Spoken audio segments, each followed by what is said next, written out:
आज अपनी 10 कहानी की सीरीज़ में एक अगली पेशकश लेकर हाजिर हुआ हूँ। इस मर्तबा गुलज़ार की बड़ी खूबसूरत सी कहानी है, सांझ। लाला जी को ये बात खल गई कि लालाइन ने अपने बाल कटवा लिए और उनसे पूछा भी नहीं। पिछले महीने उनकी बहू मायके गई थी और अपनी सास को भी साथ ले गई थी। लाला जी से खुद माया देवी ने पूछा था, बहू कह रही है दिल्ली चलने को, जाऊँ? हाँ हाँ ज़रूर जाओ, ट्रेन में बेचारी बहू बच्चे को कैसे संभालेगी। उनकी बहू मुन्नी के पिता रिटायर्ड कर्नल हैं। उनका पार्टियों में आना जाना आज भी इसी तरह जारी है। जाहिर है उनकी पत्नी उन्हीं के स्टाइल में रहती हैं, मॉडर्न और स्टाइलिश। उन्होंने बाल कटवा रखे हैं, इस बार माया देवी के भी कटवा दिए। 2 हफ्ते बाद जब वो वापस आई तो लाला जी देखकर उन्हें दंग रह गए। ये बालों का क्या किया तुमने? समधन ने कटवा दिए, अपनी तरह से बनवा दिए। ये कहकर माया हंसी ज़रूर, लेकिन एक साया जो गुजरा उसके पति की आंख में, वो उससे डर गई। अपने शौहर की नज़र को वो पहचानती थी। 48 बरस का रियाज था। खिसियानी सी होकर बोली, फिर रख लूँगी, बढ़ जाएंगे। लाला जी चुपचाप अंदर चले गए और बैठक में जाकर बैठ गए। रात खाने की मेज़ पर भी उनका मूड बुझा बुझा ही रहा। बेटे और बहू ने पूछा भी, बस सर हिला दिया, कुछ नहीं।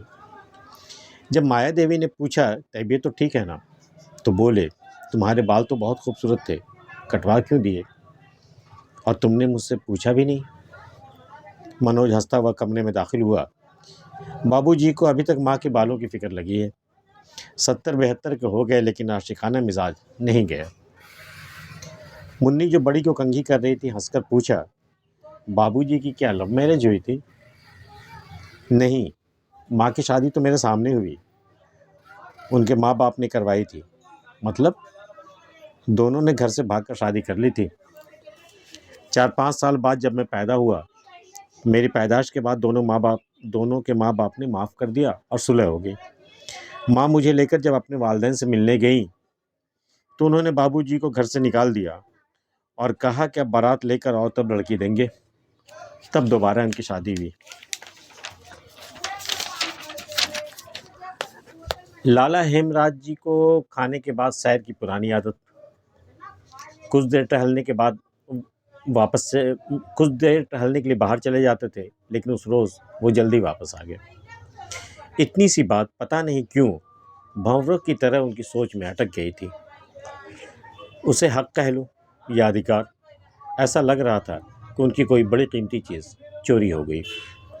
जब मनोज पैदा हुआ था तो पहले पहल उनके अधिकार पर सहन लगी थी। मजाकन बीवी से कहा, ठीक है, हम खुद ही कपड़े निकाल लेंगे, तुम देखो अपने बेटे को।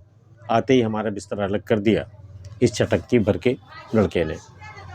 छटंकी मत कहो, 8 पाउंड का बेटा दिया है आपको, लेकिन ये तो बताओ कि पहनूं क्या? हिल्टन साहब के यहाँ जाना है। फिर पिंकी पैदा हुई तो उनके अधिकार में कुछ और कटाव हुआ। खाना नौकरानी के हाथ का मिलने लगा, लेकिन दाल का बघार माया खुद लगाती थी। कोई और लगाए तो उन्हें फ़ौरन पता चल जाता था। माया देवी को बड़ा फ़ख्र था इस बात पर। एक बार दाल में लंबा बाल निकल आया। लाला जी ने नौकरानी को निकाल दिया। माया से बोले, तुम्हारा बाल होता तो मैं पर्स में रख लेता, लेकिन मैं नौकरानी के बाल बर्दाश्त नहीं कर सकता। इससे कहो काम करना है तो बाल मुंडवा के आए। सुहागन है बेचारी, वो सर क्यों मुंडवाए? कोई विधवा थोड़ी है। तो फिर कोई नौकर रख लो। तब से नौकर ही रहा घर में, जब तक कि बहू ने आकर किचन नहीं संभाल लिया। 2-4 रोज़ तो बात हंसी मजाक में टलती रही। माया दिल ही दिल में इतरा रही थी कि लाला जी इस बुढ़ापे में भी इश्क जता रहे हैं, जो रूठे से रहते हैं। लेकिन कुछ रोज़ और गुजरे तो सबने देखा कि बाबूजी ने माया से बात करना भी बंद कर दिया। माया भी कुछ बेहाल होने लगी। खाने की मेज़ पर सब मिलते और लाला जी चुपचाप खाना खाकर उठ जाते और सैर को निकल जाते। एक बेदिली से रहने लगी घर में। साथ ही एक दबा दबा सा तनाव भी शुरू हो गया था। एक दिन मनोज ने कहा, बाबूजी आप चश्मे का फ्रेम बदल लीजिए, आजकल नए नए डिज़ाइन के आए हैं। ये डिज़ाइन तुम्हारी माँ का पास किया हुआ है। माँ का? मुन्नी ने हैरत से पूछा। हाँ, उन्हें गोल फ्रेम अच्छा नहीं लगता था, तो हमने चौकोर ले लिया। फिर काले फ्रेम पर एतराज़ हुआ तो ब्राउन ले लिया। लेकिन उनकी खामोशी बरकरार रही। जब दबी दबी सुनवाई का असर नहीं हुआ तो मुन्नी ने एक दिन साफ साफ माफ़ी मांग ली। मुझसे गलती हो गई बाबूजी, मैं अपनी मम्मी को मना नहीं कर सकी, और मम्मी भी तो बस मान ही गई। वो अपनी माँ और सास दोनों को मम्मी ही कहती थी। मनोज ने मनाते हुए कहा, कोई बात नहीं बाबूजी, बाल ही तो हैं, बढ़ जाएंगे। एक दबी से मुस्कुराहट के साथ बाबूजी बोले, बात बड़ी मामूली सी है बेटा, न होने से कोई दुनिया इधर से उधर नहीं हो जाती, लेकिन ज़िंदा रहने का रस बना रहता है। हम बूढ़े हो गए हैं, बस यही तो, एक दूसरे के लिए बेगाने तो नहीं हो गए। अगले दिन बाबूजी ने कहा, मैं कुछ दिनों के लिए पिंकी के पास जा रहा हूँ, ज़रा तब्दीली हो जाएगी। पिंकी जबलपुर में ब्याही गई थी, सब मान गए। मनोज ने कहा भी, ठीक है, तब तक माँ के बाल भी पड़ जाएंगे। माँ ने समझाया, बेटी के यहाँ ज़्यादा दिन रुकना नहीं चाहिए, जल्दी लौट आना। दूसरे दिन लाला जी ट्रेन से रवाना हो गए। पूरा हफ्ता गुजर गया, लेकिन लाला जी जबलपुर नहीं पहुँचे। दोस्तों रिश्तेदारों के यहाँ खोज शुरू हुई।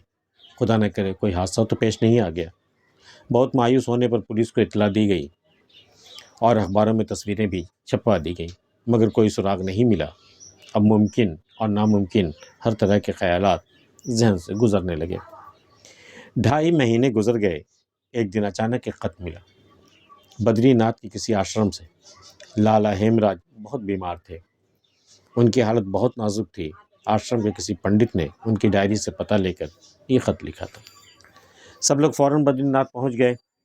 बस ज़रा सी देर हो गई, उसी सुबह उनका देहांत हो गया था। दाढ़ी बढ़ी हुई थी, बाल बढ़कर जटाएं बन गई थी, चटाई पर पड़े हुए बिल्कुल सन्यासी लग रहे थे। माया देवी ने चूड़ियाँ तोड़ दी और उनके कान के पास जाकर पूछा, अब बताओ, बाल मुंडवा लूँ? अब तो विधवा हो ना। और इस बार लालायन ने लाला जी से पूछकर उन्होंने अपना सर मुंडवा लिया। गुलजार की ये कहानी कैसी लगी हमें बताइएगा, और अगर इस तरह की कहानियाँ आप और सुनना चाहते हैं तो हमारा चैनल सब्सक्राइब कर लीजिए। मिलते हैं फिर किसी अगली वीडियो में, तब तक के लिए अल्लाह हाफ़िज़।